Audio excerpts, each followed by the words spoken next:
Percy's Promise. A mob of excited children poured out of Annie and Clarabel one morning and raced down to the beach. "They're the Vicar's Sunday School," explained Thomas. "I'm busy this evening, but the station master says I can ask you to take them home." "Of course I will," promised Percy. The children had a lovely day, but at tea time it got very hot. Dark clouds loomed overhead. Then came lightning, thunder, and rain.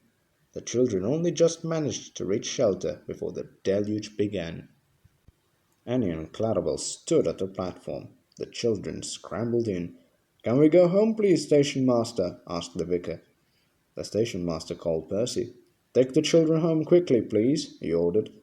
The rain streamed down Percy's boiler. "Oh!" he shivered and thought of his nice dry shed. Then he remembered. "A promise is a promise," he told himself. "So here goes." His driver was anxious. The river was rising fast.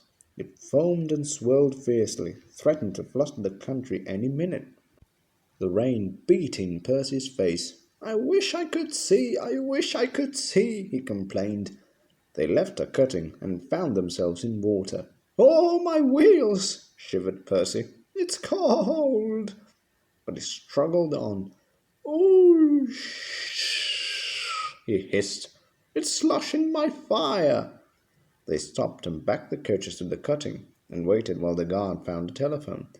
He returned looking gloomy. "We couldn't go back if we wanted," he said. "The bridge near the junction is down." The fireman went to the guard's van carrying a hatchet. "Hello," said the guard. "You look fierce. I want some dry wood for Percy's fire, please."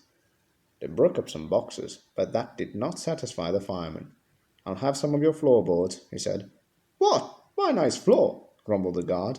"I only swept it this morning." But he found the hatchet and helped. Soon they had plenty of wood stored in Percy's bunker.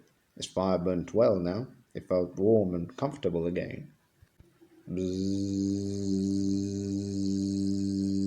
"Oh dear," thought Percy sadly. "Harold's come to laugh at me." Bump! Something thudded on Percy's boiler. "Ow!" he exclaimed in a muffled voice. "That's really too bad. He needn't throw things." His driver unwound a parachute from Percy's indignant front. "Harold isn't throwing things at you," he laughed. "He's dropping hot drinks for us."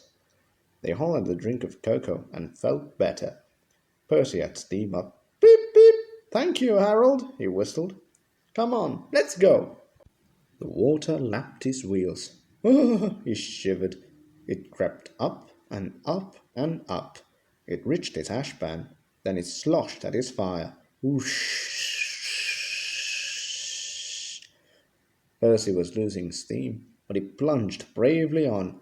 "I promised," he panted. "I promised." They piled his fire high with wood and managed to keep him steaming.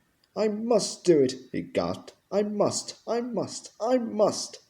He made a last great effort and stood, exhausted but triumphant, on rails which were clear of the flood. He rested to get steam back, then brought the train home.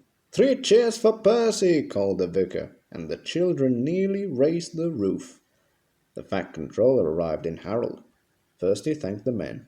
"Harold told me you were a wizard, Percy. He says he can beat you at some things." Percy snorted.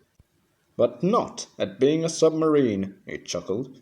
"I don't know what you've both been playing at, and I won't ask, but I do know that you're a really useful engine."